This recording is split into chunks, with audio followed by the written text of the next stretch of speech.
Nobody else had noticed until now. But years of training and experience told him something bad was about to happen. He pushed his way through the crowd until he reached his destination. He grabbed the girl. A student said, "What are you doing?" He motioned for everyone to retreat. Roger Karen was hired as a security guard at Pascack Hills High School in New York. Before his first day began, there was controversy surrounding the school's decision to hire him. It wasn't the position itself that worried people, but their previous job. Karen was a former police officer who served with the Woodcliff Lake Police Department for 34 years. He had a reputation for being tough but fair. Some loved him, others hated him. So the reactions were mixed, but he was determined to prove to supporters and critics alike that he was the best person for the job. Karen walked the halls with an intimidating presence. Wherever he went, the students began to behave discreetly and shy away from him, except for one girl. She had spoken to Karen many times and enjoyed her company. Their meetings had been relatively uninteresting until that fateful day. It was a day like any other. He stood against the wall, his hands on his belt, his eyes on the action. Outwardly, he appeared calm, but deep down, years of training were in full swing. Whether it's in a high school or a mall, wherever there are crowds, Karen knew anything could happen. The second part of the day was upon us, and he was prepared for the unexpected. The bell rang and students poured out of the cafeteria. Some wolfed down the last of their lunch in too much haste to chew. A girl walked by and gave him a quick smile. It was Sarah Bazzini, the only girl who seemed unimpressed by him. He smiled at her as he passed. For Karen, their relationship was like that of a teacher and a student. He liked children, and he loved the idea of helping a child who was going through a difficult time. That was exactly why you applied for the position. He hoped that he could positively influence her life in some way. But he had no idea the trouble Sarah Bazzini would cause him. Sarah Bazzini was a bright student who loved socializing and talking to people. He was very interested in people's lives, especially Karen's. Karen recalled their conversations about wanting to be a police officer. She admired him and asked him for advice. Karen continued to watch her passport. But suddenly, he noticed something strange.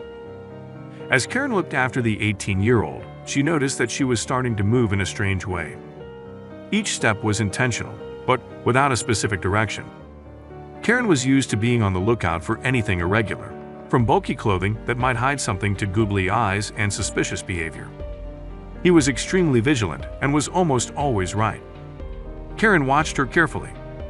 Maybe she was distracted with her cell phone. But after seeing another hesitant stumble, he began to move. This was by no means normal behavior. He hoped she hadn't eaten illegally or was drunk. Little did he know the truth was so much scarier. He picked his way through the busy stream of students, not missing the girl's yellow t-shirt. Something struck him as very strange. He had to check it even if he was wrong. Sarah took a few more steps forward. It was as if he wanted to go somewhere but couldn't move. Then his hands started shaking. He walked faster and watched closely. Maybe he was gesturing at a friend. The companions around her didn't react. She began to sway. This doesn't look good, he thought. Now he was sure. Something was definitely wrong. His heart rate quickened as he pushed through the crowd and stood in front of the girl. What he saw next was terrifying. Karen grabbed her arms and looked at her carefully. Couldn't speak, he tried to ask what was going on, but got no answer. His face was pale and his eyes were wide and scared. Have you had a seizure? Did he take something? At that very moment, the girl gestured something with her hand. The two pink lips that usually smiled at him now had a blue tinge. His eyes fluttered and his frantic limbs slowed and weakened. Karen had seen that before. If she understood his hand gestures correctly, she had to act now. But first, he had to ask something. Sarah, I'll touch you, okay? She looked at him faintly and nodded significantly. With all the school rules about physical contact and the horror stories about adults being punished for the craziest things, he had to ask. He hoped he didn't have to ask, but he knew how situations could be twisted and distorted. He acted quickly. There was no more time to lose. Karen stepped behind her, placing her hands just above her belly button and pulling her in and up. He yanked hard at it twice, but there was nothing. She was now completely unconscious. He panicked and quickly tried again. I wouldn't let it end like this. He used more force. Nothing came. By now, a large crowd had gathered around him, some confused, others very concerned. He tried 3 more times. "Come on, Sarah," he said, and tried again. He moved her like a rag doll. I could feel it getting worse. Whatever drowned was incredibly persistent. More and more people began to gather.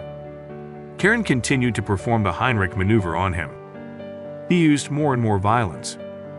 He panicked and yelled at the students to call for more help. But that's where the relief came. His strength pushed a potato chip out of his windpipe, and he spat it onto the floor. The next was a strong breath. Apparently, the girl was in such a hurry to eat before she got to class that a small potato chip got stuck in her throat. He tried to wash it down with a drink, but nothing helped. "I knew it was stuck in my throat, the drink in my hand, couldn't get it down," he said. After a few seconds, I felt like I was slowly disappearing, to be honest. As air rushed back into Sarah's lungs, she collapsed in Karen's arms and cried. He took her in his strong arms. It still hurt, and he felt weak from the shock. Karen called for everyone to disperse, leading them to get help. The students cheered and applauded. But the troubles weren't over yet. Speaking of the incident, Karen recalled, "I noticed that Sarah didn't seem right. She stumbled a little and moved very quickly. The closer I got, I realized her color was off and she ran towards me and started giving me the gag signal. Then I knew exactly what was going on. But did they have to face any consequences?" Karen took her to the nurse. Aside from some moderate bruising on her ribs, which would be normal in such cases, and a slight tremor, she was in excellent health. She was also described as looking at Karen with tearful awe and gratitude. What happened next was even better news for both of them. No wonder the special bond grew even stronger. Aside from wanting to be something when she embarked on a career in law enforcement, he was now her hero. The critics were silenced and the school board published their own praise. But not everyone was happy. There were some parents on the school board who questioned whether it was appropriate for Karen to use such violence on the young girl. In your opinion, he could have handled it better. Some even suggested that a woman would have been more appropriate. Most people were deeply shocked by these opinions and immediately closed such immature complaints. As for Sarah's future, although she remains humble and tells Karen that it is his pleasure and duty to protect the children, Sarah is more determined than ever to follow in the officer's footsteps. Although she remains humble and tells Karen that it is his pleasure and duty to protect the children, Sarah is more determined than ever to follow in the officer's footsteps. It's clear that one day she will wear the uniform and save people like him. It's a happy ending to the inspirational story of Pascack Hills High. To protect the privacy of those depicted, some names, locations, and identifiers have been changed and are the product of the author's imagination. To protect the privacy of those depicted, some names, locations, and identifiers have been changed and are the product of the author's imagination. Any resemblance to actual events or places, or persons living or dead, is purely coincidental.